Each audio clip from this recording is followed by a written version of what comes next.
आप भी कंपनी में इंटरव्यू देने के लिए तैयारी कर रहे हैं और उस इंटरव्यू की जो प्राइवेट कंपनीज़ में ज़्यादा और सरकारी कंपनीज़ में कम तौर पे होती है।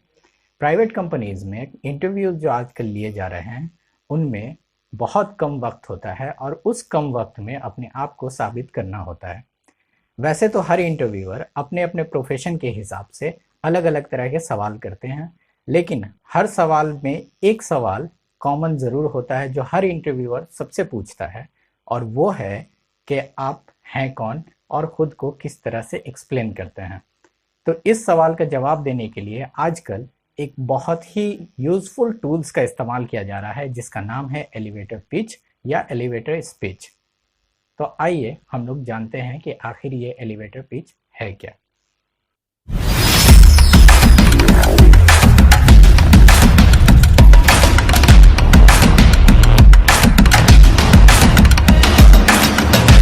हेलो दोस्तों, मेरा नाम है नाजिस नौशाद और आज हम लोग एक टॉपिक एलोबरेट करने जा रहे हैं जिसके बारे में अभी मैंने आप लोगों को बताया कि जिसका नाम है एलिवेटर पिच या एलिवेटर स्पीच। तो आइए सबसे पहले जानते हैं कि ये एलिवेटर पिच या स्पीच है क्या। तो एक रिसर्च रिपोर्ट कराई गई थी यूएसए में, और उस रिसर्च रिपोर्ट की मानिए तो हम लोगों को ये पता चला कि एलिवेटर के परफेक्ट राइड में एवरेज 118 सेकंड का समय लगता है। उस तरह से इंटरव्यूअर ने, जो एक रिसर्च डिपार्टमेंट थी, उसने इस बात को माना कि 118 सेकंड काफ़ी होना चाहिए एक इंटरव्यूअर को अपने बारे में बता सके कि मैं क्या हूं और क्या कर सकता हूं, क्योंकि आज के वक्त में सिंगल पोजीशन के लिए भी कई सारे ऑप्शंस निकलते हैं और कई सारे ऑप्शंस आते हैं। अगर मान लीजिए, एक एग्जांपल मैं देता हूं कि अगर एक टीचर की रिक्रूटमेंट निकलती है तो एक टीचर एक सब्जेक्ट रिक्रूटमेंट के लिए ना जाने कितने हजार एप्लीकेशंस इंटरव्यूअर तक पहुंचते हैं, और इंटरव्यूअर को उन हजारों एप्लीकेशंस में से उस पोस्ट के लिए जो परफेक्ट लोग होते हैं उनको सेलेक्ट करना होता है।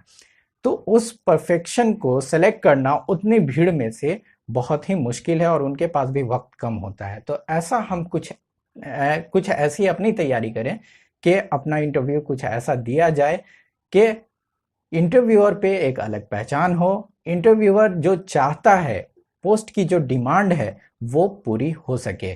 तो 118 सेकंड बहुत माना जाता है कि 118 सेकंड एक बहुत वक्त होना चाहिए अपने आप को प्रूव करने के लिए। लेकिन अब आप लोग सोच रहे होंगे कि 118 सेकंड कुछ ज़्यादा मजाक हो रहा है। तो ऐसा नहीं है, मजाक की कोई बात नहीं है, क्योंकि अनएम्प्लॉयमेंट इतनी ज़्यादा भारत में बढ़ चुकी है कि अब सारे इंटरव्यूअर आपको पूरी तौर पे नहीं सुनेंगे। वो आपकी सारी बातें नहीं सुनना चाहते हैं कि वो आपने क्या किया, कैसे किया। वो ये जानना चाहते हैं कि मुझे जो चाहिए आप कर सकते हो या नहीं कर सकते हो, और अगर कर सकते हो तो आप औरों से अलग कैसे हो। तो हम आज देखने जा रहे हैं कि एक एलिवेटर स्पीच में मैंडेटरी क्या क्या चीज़ें हमें बतानी चाहिए। तो कुछ स्टेप्स हैं, कुछ स्टेप्स को हम लोग यहाँ पे क्लियर कर दे रहे हैं कि स्टेप 1 में अगर हम लोग बात करते हैं कि अगर पहले करना क्या है, तो सबसे पहले कोशिश ये करना है कि इंटरव्यूअर का अटेंशन अपने तरफ अट्रैक्ट करना है, कि वो उनका अटेंशन ले ले। तो अटेंशन लेने के लिए करना क्या होगा, तो कुछ अटेंटिव क्वेश्चंस वगैरह से आप अराइज कर सकते हैं या शुरू कर सकते हैं। जैसे आपको ऐसा लगे या उनको भी ऐसा लगे कि आप उनसे कम्युनिकेट करने आए हैं, ना कि एक फॉर्मल जो है एक तौर तरीका नॉर्मल सा लेने आए हैं कि बस आपको इंटरव्यू देना है और जॉब लेना है। एक अट्रैक्शन आप में होना चाहिए। दूसरा चीज़, आपको इस बात का ध्यान रखना है कि आप खुद को इस तरह से डिफाइन कीजिए कि आप हैं कौन। आप हैं कौन में ये मैं नहीं बोल रहा हूँ कि my name is and my father name is, वो तो एक फॉर्मल तरीका है ही कि इंट्रोडक्शन देते हैं। लेकिन आप जो बताएंगे वो इस तरह से बताइए कि आखिर आप उस पोस्ट से रिलेटेड कौन है। यानी कि अगर मैं एक कंसल्टिंग, हायर एजुकेशन कंसल्टिंग के तौर पे अगर काम कर रहा हूं, तो मैं कह सकता हूं कि I like consulting for higher education but I have slowly moved into a freelancer computer teacher too. अगर मैं कंप्यूटर टीचर के लिए गया हूं, अगर कंप्यूटर टीचर के लिए मेरी डिमांड आई है, तो मैंने उन्हें बताऊंगा कि मैं फिलहाल क्या कर रहा हूं, और वैसे मेरा मोटिवेशन कंप्यूटर टीचर की तरफ भी है और मैं उसके लिए क्या कर रहा हूँ। तीसरी चीज कि आपको ये भी बताना होगा कि आपका मिशन या गोल क्या है। मिशन या गोल बताने में आपको करना क्या है कि आप क्यों आए हैं वहां पर, और आप कंप्यूटर टीचर बन करके उस ऑर्गेनाइजेशन का किस तरह से भला कर सकते हैं या उसकी ग्रोथ करा सकते हैं। और फिर उसके बाद ये भी आपको टारगेट में रखना होगा चौथे स्टेप में कि आप लोगों से अलग कैसे हो। क्योंकि अगर उस भीड़ में आप भी कॉमन पाए गए तो आप में वो खासियत नजर नहीं आएगी और आप भी वैसे ही उस लिस्ट में आगे आएंगे जिस लिस्ट में कहा जाता है कि thank you, I will call you later. तो उस लिस्ट में नहीं आना। पांचवा, अपना एक्सपीरियंस शेयर करना ना भूलें। अगर आपने कहीं और काम किया है, अगर आपके पास कोई एक्स्ट्रा नॉलेज है उस पोस्ट से रिलेटेड, तो उसे ज़रूर शेयर करें या डेमोन्स्ट्रेट करें। डेमोन्स्ट्रेट करने के बाद अगर कोई प्रोजेक्ट वर्क है तो उसे दिखाएं उनको। अगर आप ने जो कोई एक्सपीरियंस लिया हुआ है उससे कोई ऐसा टॉपिक जो कि आपको लगता है कि आप उसको डिफाइन कर सकते हो, तो उस टॉपिक को डिफाइन कीजिए। जब मैं छठी स्टेप की बात करूं तो उसमें साफ साफ तौर पे आप अपने स्ट्रेंथ और वीकनेस की बात ज़रूर कीजिए। क्योंकि आपके स्ट्रेंथ से ही डिफाइन होता है कि आप में कितना डेडिकेशन उस पोस्ट को लेकर के है। और रही बात वीकनेसेस की, तो कई लोग कहते हैं कि वीकनेस में क्या अपनी कमजोरी बता दें कि ज़्यादा नींद आती है, ज़्यादा सोते हैं, तो ऐसा नहीं करना है।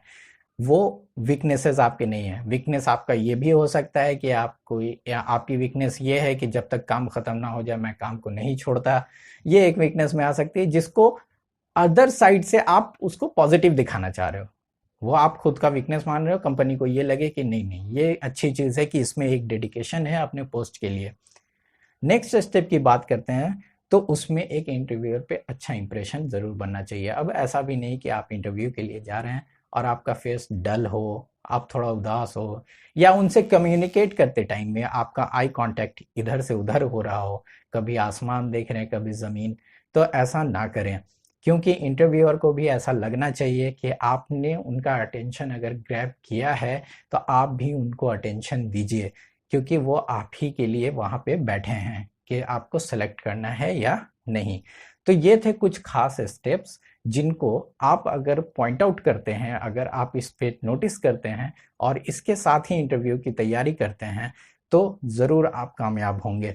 होप सो कि आप लोगों को ये वीडियो बिल्कुल पसंद आया होगा, और अगर पसंद आया तो लाइक बटन दबाना ना भूलें, और साथ ही साथ चैनल को सब्सक्राइब भी करें, शेयर भी करें और बेल आइकन दबाना ना भूलें। हमारे और भी इंट्रोडक्शंस और भी ऐसे स्पेशल्स वीडियो आते रहेंगे और आते हैं भी, तो प्लीज़ हमारे साथ बने रहिए। Thank you.